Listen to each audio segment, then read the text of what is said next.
If tomorrow morning the system cracks, open banks frozen, supply chains broken, currency losing its meaning, the real question won't be why the collapse happened.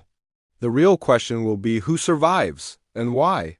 History keeps repeating the same answer again and again across empires and centuries.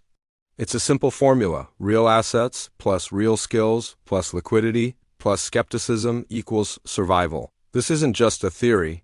It's a blueprint proven during every major collapse in history. And today, we're going to break down each principle using real stories, including lessons echoed by modern figures like Elon Musk, who repeatedly warns that systems fail, but reality always wins. Let's start with the first principle: real assets. When financial systems collapse, paper promises are the first to die.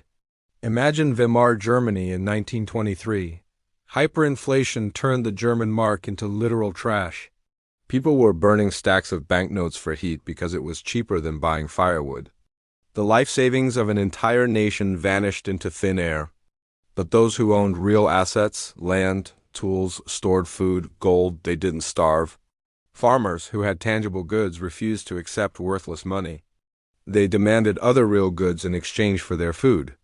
Meanwhile, urban professionals who once had hefty savings accounts became beggars overnight.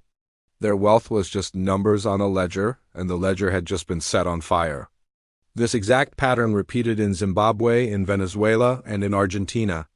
Elon Musk once summarized this reality in his typically blunt way. He said, "You can't print food. You can't print energy. You can't print physics. Real assets are not numbers on a screen. They are things that work even when trust disappears. Land produces food. Energy produces power. Tools produce value. When trust in the system collapses, reality becomes the only currency that matters." Next up, principle 2, real skills. A collapse doesn't care about your job title or how many followers you have. During the fall of the Soviet Union in the 1990s, esteemed professors, government officials, and top engineers lost their salaries overnight. Their advanced degrees meant absolutely nothing when they were standing in front of an empty supermarket shelf. But you know who survived? The mechanics, the electricians, the farmers, and the repairmen.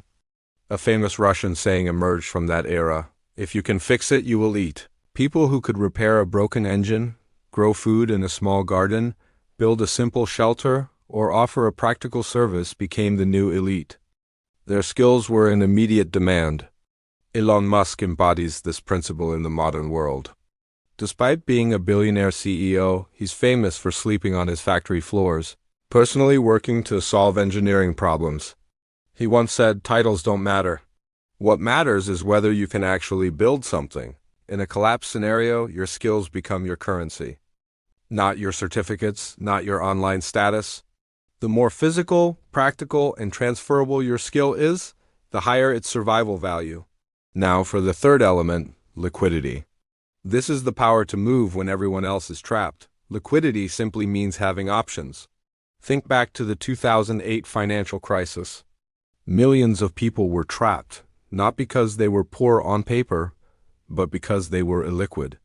Their entire net worth was locked up in things they couldn't access. Their houses, which they couldn't sell. Their pensions, which they couldn't touch. Their stocks, which were collapsing in frozen markets. Meanwhile, the people who had cash or other flexible assets had power. They could move. They could buy assets from desperate sellers for pennies on the dollar. They could survive a layoff. They could adapt to the new reality. Even Elon Musk almost lost Tesla back in 2008. It wasn't because the company was worthless. It was because it ran out of liquidity. He was weeks away from bankruptcy and had to personally wire his last remaining cash to keep the company alive. Liquidity isn't about being rich. It's about being untrapped. In a crisis, cash buys you time. Time buys you the ability to make decisions. And good decisions are what buy you survival. This brings us to our fourth and perhaps most important principle, skepticism. This is your early warning system. Most people don't fail because a collapse is invisible. They fail because they refuse to believe it can happen. Before the 2008 crash, many analysts were shouting from the rooftops about the dangers of subprime mortgage. Before the global pandemic, experts had been warning for years about the risk of a fast-spreading virus. Before inflation took off, central banks kept telling everyone it was just transitory. In every case, the masses trusted the authorities. The survivors, however, were the ones who questioned the official narrative. Skepticism doesn't mean being a paranoid conspiracy theorist. It just means thinking for yourself. Elon Musk is infamous for distrusting so-called experts.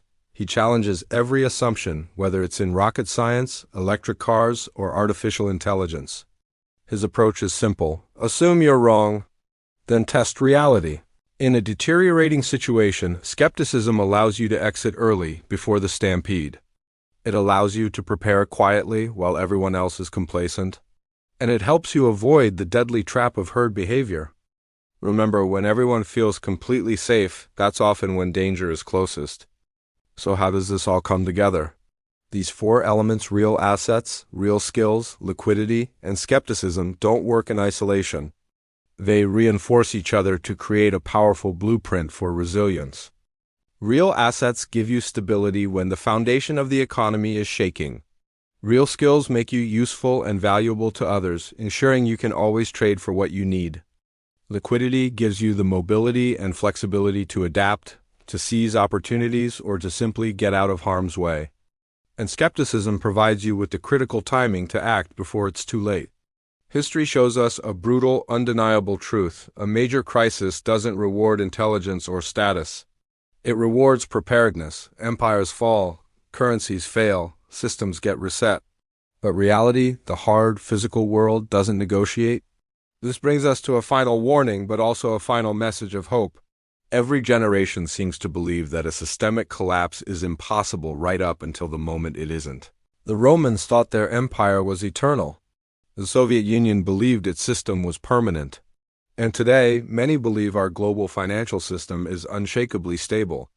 Elon Musk often warns that our civilization is far more fragile than we like to admit.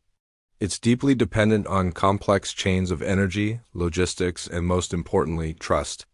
But a collapse isn't necessarily the end of the world. It's a filter. It strips away the superficial and reveals what is real. And the survivors are rarely the loudest, the richest on paper, or the most famous. They are the ones who quietly followed the timeless blueprint. They secured real assets. They cultivated real skills. They maintained liquidity.